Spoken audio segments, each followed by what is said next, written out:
SV police station పరిధిలో పెదహరివాణం గ్రామానికి సంబంధించినటువంటి వ్యక్తి శేఖర్ అనే అబ్బాయి, శేఖన్న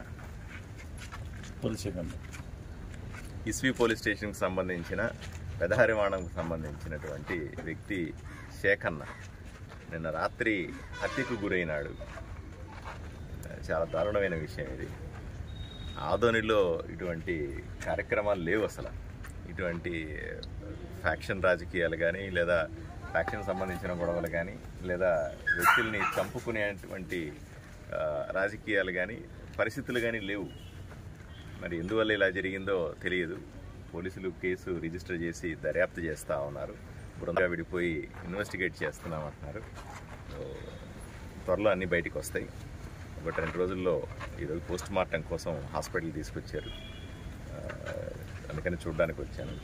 కానీ ఆదోని నియోజకవర్గంలో ఎటువంటి హత్యలు కానీ, ఎటువంటి హింస కానీ ఉపేక్షించేది లేదు. పోలీస్ డిపార్ట్మెంట్ అందరికీ కూడా పూర్తి స్వేచ్ఛ ఇచ్చినాం. ఎక్కడా కూడా లా అండ్ ఆర్డర్ తప్పకూడదు. ఎక్కడా కూడా రౌడీజం కానీ, గూండాయిజం కానీ, ఎక్కడా కూడా లా అండ్ ఆర్డర్ కానీ ఎక్కడా కూడా తప్పకుండా చేయమని చెప్పి పూర్తి స్వేచ్ఛ పోలీసులకి ఇచ్చినాం. పోలీసులు